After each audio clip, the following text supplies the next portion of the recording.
yourself, obviously brace for impact, brace yourself for impact. And Joseph, been in the area now for just a little bit over a year. So looking forward to hearing about his story, his journey, and what he's doing here. All right, does that work? I feel like, perfect. So it's your fault. Yeah. And the entire time you let Katie think it was her fault. So let me get this clipped on here. Well, good morning, everybody. Thank you for coming to A Million Cups. I'm excited because A Million Cups, since the beginning, I see new faces in here, and we've been here every single week for the most part. And just if you know any entrepreneur or anybody in the community that likes small businesses, invite them. That's why I shout out to A Million Cups. I'm grateful for the opportunity to be able to speak here. Just so you know, I think A Million Cups copied our color scheme for our logo. I know it looks like the other way around, but one of the things that we came up with for our logo is my wife and I, we've been married for almost 2 years, and she kind of came into my business, and she said, your business name at the time sucked. And I said, I appreciate your honesty, right? She's like, I've got some ideas. And a lot of times they'll say my last name is Brace, and people will say, oh, did you say Grace? And I said, no, it's like brace yourself, right? And so that's kind of where that came from, is brace yourself for impact. And then if you take us out of it, what's left is that you are for impact. And I truly believe that you are for impact in your home, in your community, in your business. And so when we look at our logo and our brand as far as that goes, it's actually 7 people turning into 7 people. And we want to be able to provide God's hope and joy in a fallen world. And the way that we get to do that is through our business and our education as far as that goes. So you heard Dominic say that we've been in Joplin for a year, right? Just out of a show of hands, how many of you have I actually met with, right? So probably about 2/3 of the room. And I love that because I love the networking and the community that Joplin is, and the opportunity to be able to share what we do. So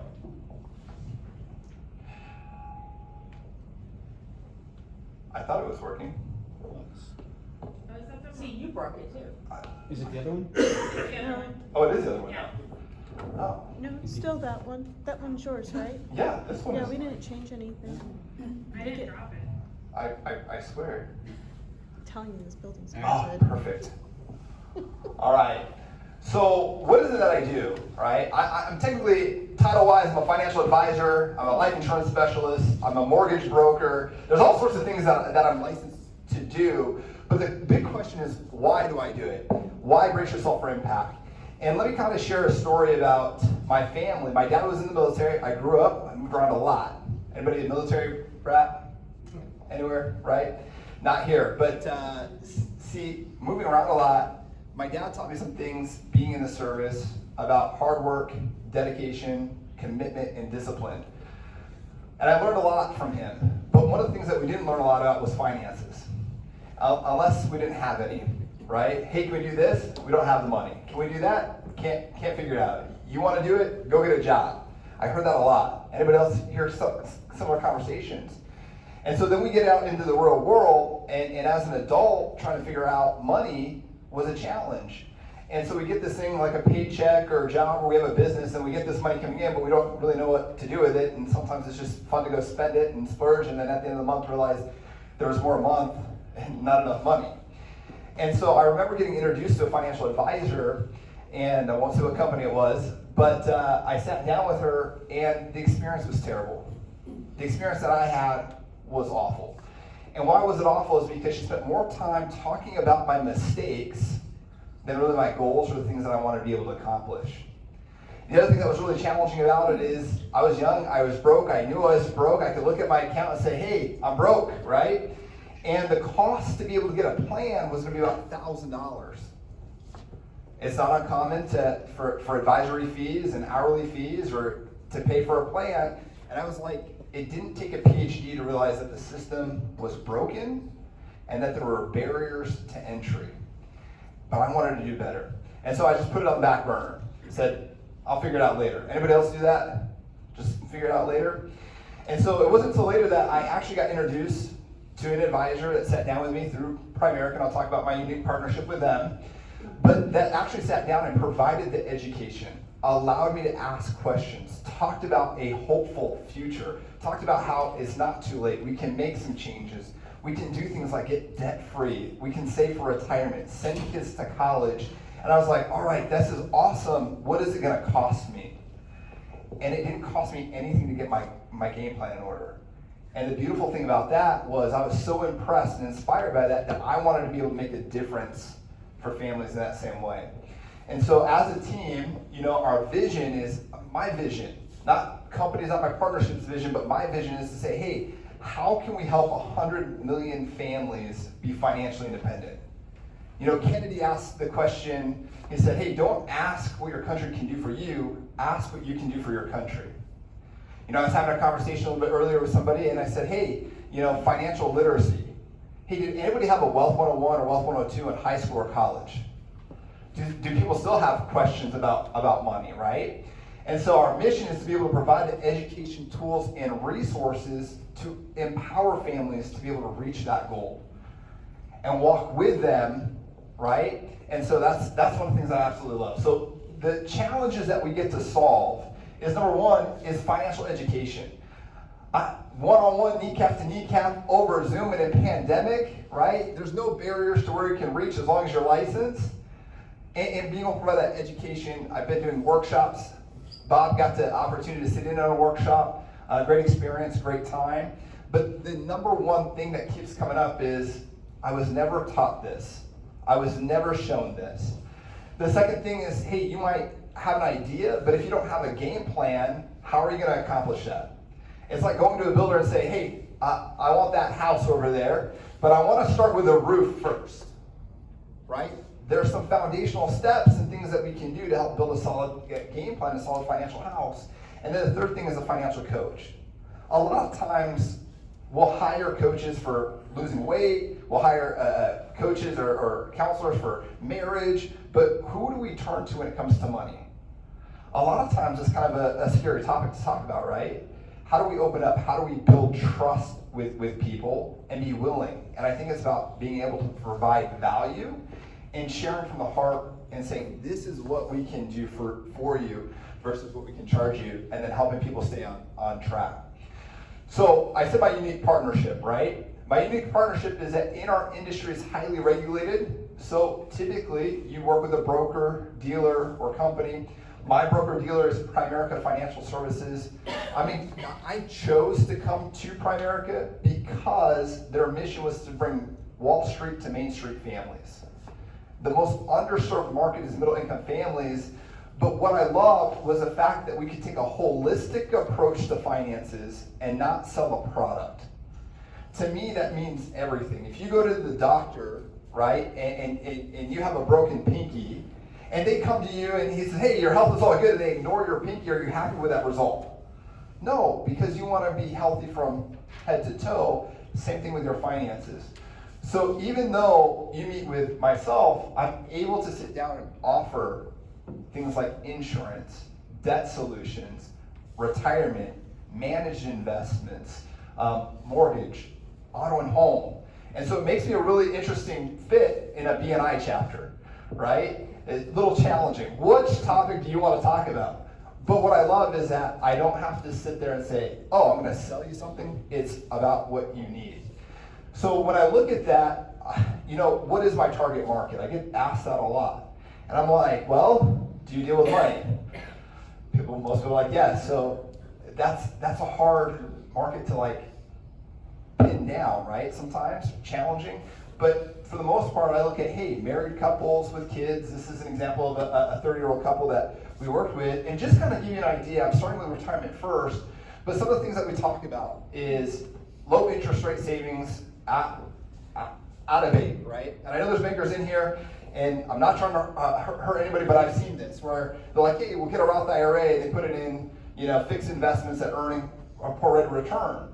Well, we sit down and with the same money, we're able to repurpose that money, right? Or Shelley would say, remix that money, and help them be able to grow their assets in a better way, in a better place.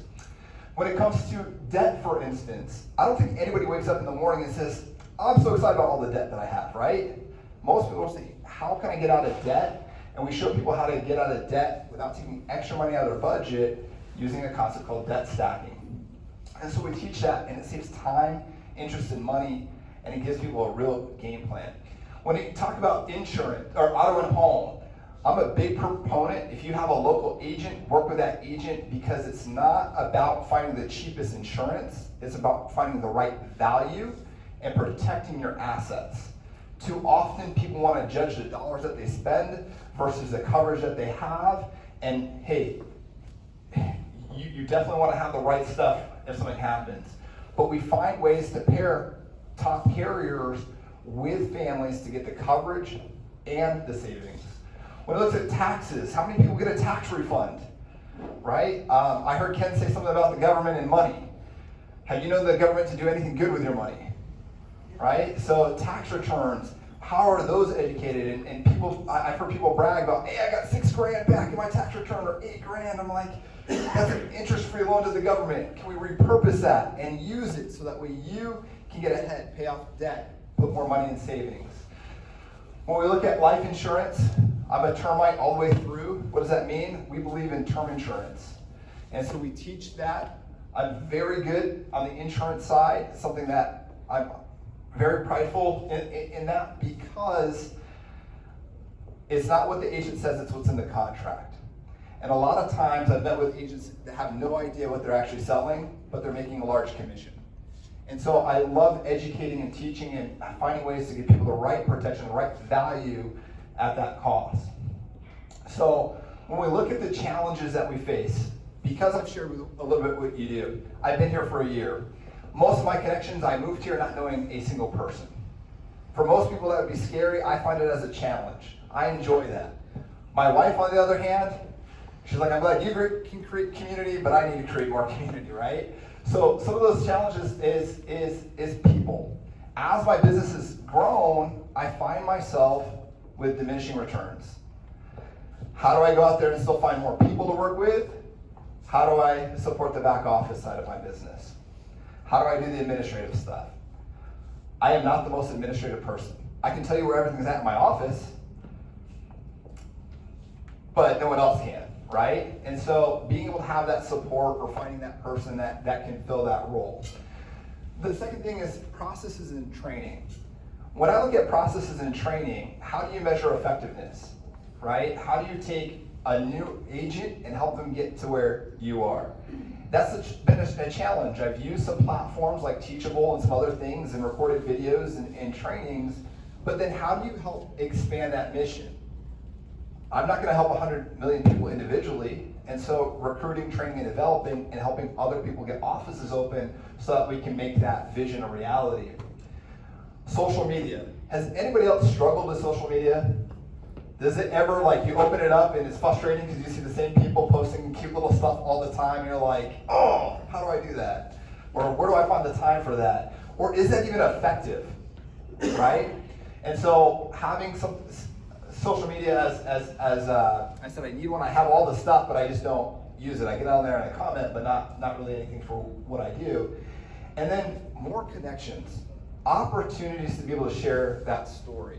When I talk about opportunities to share that story, I'm looking to work with more employer groups where I can come in, I can share what we do on an educational basis, and then the employees have the opportunity to meet afterwards or be able to meet off-site, but it gives an added value and added benefit. Every time I've done a workshop, I've been able to help or create more stories for people that are there. And it's been an incredible experience. So with that being said, this is my contact information, right? Joseph Brace. My number is a 360 number, right? That's not a spam call, that's a Washington number.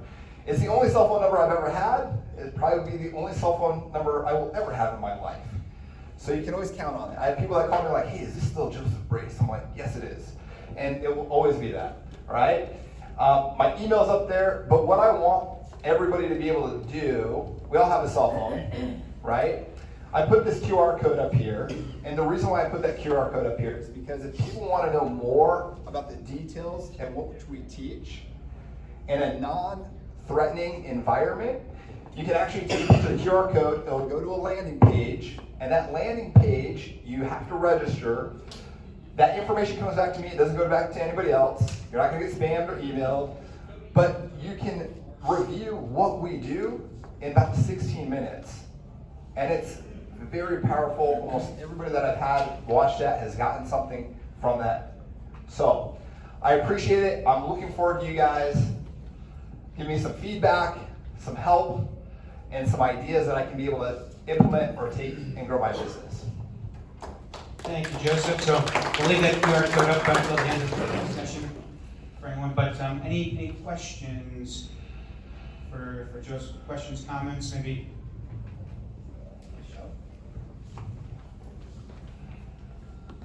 I just want to vouch for Joseph. I am a client, and he's done a lot of great stuff for me so far. Helped me with, I lost my job, as everybody knows, and I didn't know how to change my 401k into an IRA or anything like that. He helped me with that, and I'm looking forward to doing more things with him. So, great job on your presentation. Thank you. Testimonial is always good. Bob. I didn't do it, Bob. So, you've got a growing company.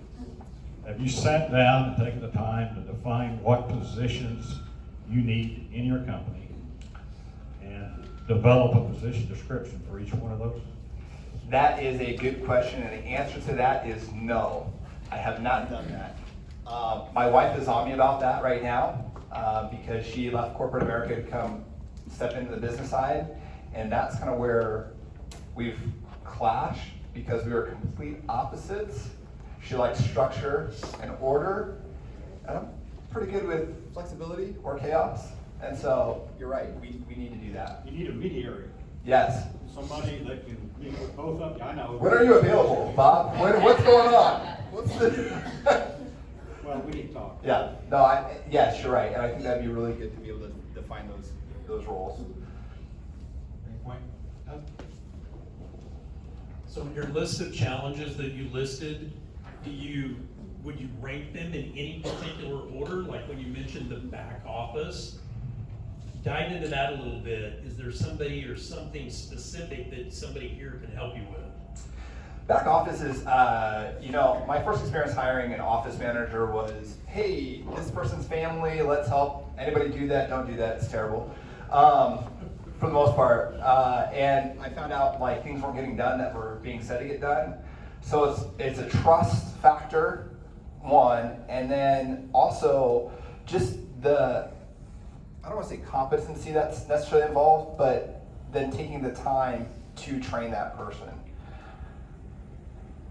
Sometimes that can be a lot because there is quite a bit of detail in what we do. So that's what I'm looking for is more an administrative person that wants to do those task-oriented, wants to be able to be on kind of that back end, help support the business more so than be out in front or doing any kind of marketing or sales. Hello. Hello.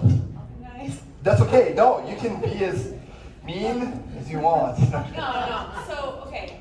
Company name is Braceurself4impact.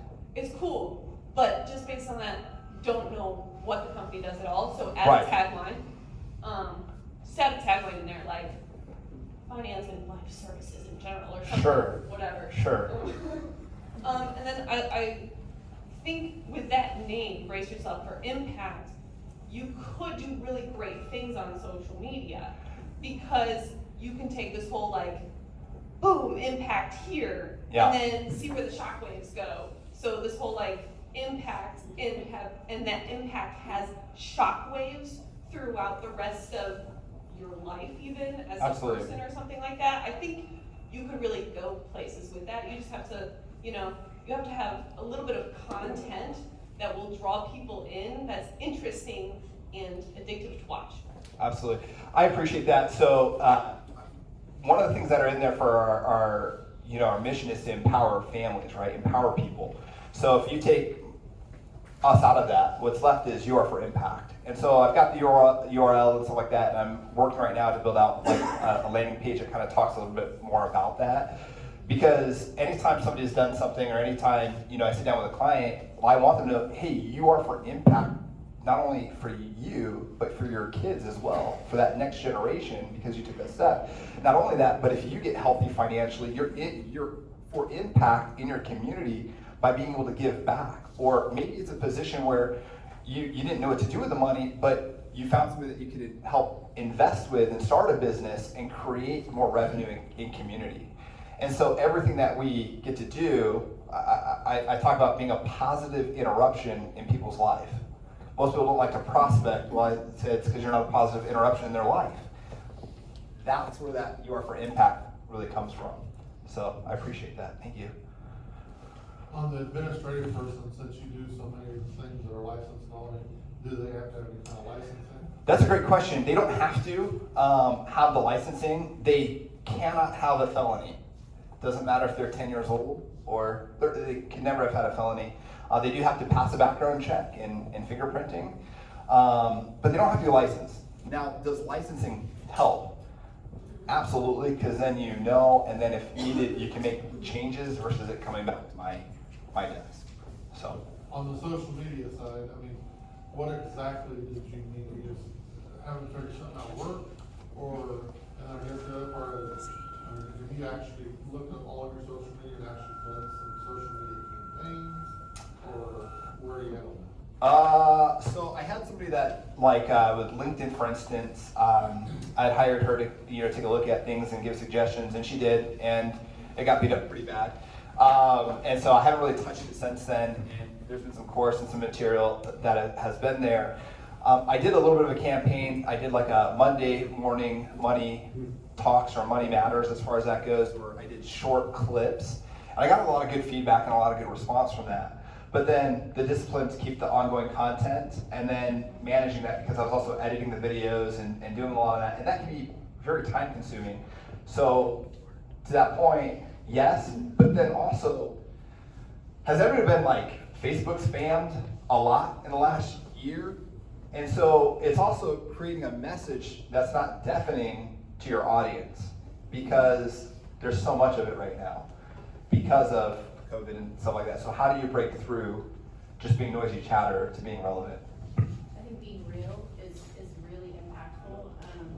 And so it's really powerful, I think, when for people to get to know you and your family and your why and your reasons for doing that. And so sometimes that's just a short live video while you're driving, or, I mean, not that I'm encouraging you to be on the phone while driving, but it's not a practice, it's not edited, it's just, hey, this is me, hey, I just wanted to tell you about the impact that it made for me to sit down with a family that just experienced a loss, and I had helped them 2 years ago get the life insurance they need. Like things like that people go, wow, like I hadn't thought about that. And they don't feel like they're getting sold to, they feel like they're learning kind of organically, and I think that's what's been so powerful with social media. What just the way our chamber uses it, we try to just be really real, but we've seen the impact of that. Like it makes us more approachable when people see us out, because they see us call people the wrong name. You know what I mean? Like they see who you are, they kind of get to know you, and I think that's a really powerful way to maybe not be overwhelmed with social media, because you're not spending too much time overthinking it. You're just, hey, here's what I'm doing today and who I met or whatever. Absolutely, I really like that. The one caveat that I draw a fine line is on testimonials. They're great, but because of my licensing and our organizational body, government not catching up to modern times, there's a lot of limitations in that. So I have to be nuanced and a little careful. I don't want compliance calling me and be like, hey, this guy. On the marketing side, you're in a lot of different industries, but the example I use when you're not in real estate, just because I know a lot about marketing for real estate, but there is two different approaches you can take to marketing. So there's your hamster wheel, and then there's what's considered evergreen content. Mm-hmm. And so building out a library of evergreen content is like the analogy of stacking bricks and building a wall. It takes a really long time to stack those bricks. But what you want to do is niche down hyper-local first off. So if you're going to try and sell car insurance, you know, Fletcher Automotive is here, has a huge presence. People want to buy cars, they go there. Somebody might Google new car sales Joplin, Missouri, or something like that. And so figure out through research on Google what people are typing in to find car in Joplin. Okay. And then what you want to do is make a video that says that exact thing like 20 times. Okay. So you're looking to buy a new car in Joplin, Missouri. I want to help you out with insurance. These are the things you need to consider. Top 5 things you need to consider when you buy a new car in Joplin, Missouri. After you make that video, there's a website called rev.com. Rev.com. Okay. You run the video through it and it creates a transcription of that video. They charge a couple dollars a video. That's not bad. You post that at the top of the landing page. You have the video at the top, and then underneath is a transcription. So now Google knows, hey, this landing page says buy a car in Joplin, Missouri 15 times. Because you say it in the video, then you transcribe it. Somebody Googles that, you're going to come to the top because you have this really weird hyper-local landing page that is exactly what they Googled. And so nobody nationally can do that. So if you look in real estate, this is how a local realtor can top Zillow on Google campaigns. Because Zillow does not have the ability to make a hyper-local, like, you know, I live in Seneca, the best neighborhood around there is Loma Linda. Somebody goes out there and makes a video about Loma Linda and says that 50 times. Zillow cannot compete with that. They'll pop right to the top. So you hyper-local everything that you're trying to go after. You suggested Google search terms at the bottom to figure out what videos to make. And you just make it a goal to make 3 landing pages a week. And you just build these out, and that is evergreen content. So 5 years from now, that's still there. Yeah. And somebody Googles that 5 years from now, they're still gonna find you. You embed inside that website your Facebook pixel. This is how you really target people on Facebook, is that somebody types, buy a new car, Joplin, Missouri. You've got 9 videos on the way that you should go about shopping for car insurance. Sure. Your pixel can see that they went there on your landing page, and you can retarget those videos to them for years on Facebook. So, did everybody take notes on that? I'm just curious, right? Because I think that's highly valuable for all of our businesses, right? And so that is huge. Skylar, you and I need to do coffee again, because is it evergreen content? Is that a site that you can store all that stuff on, or is it a concept through a book that you suggest? Where to learn more about it? I don't know. I mean, Okay. there's a lot. Okay. I can probably point you to a 4-hour webinar that Hey, I'm down. I'll do it. All right, well, we're about our time, so be respectful of everyone's time. We'll wrap this up. Thank you, Joseph. Thank you very much. Any other comments, questions? Feel free to keep those offline. Thank you, sir. And apparently I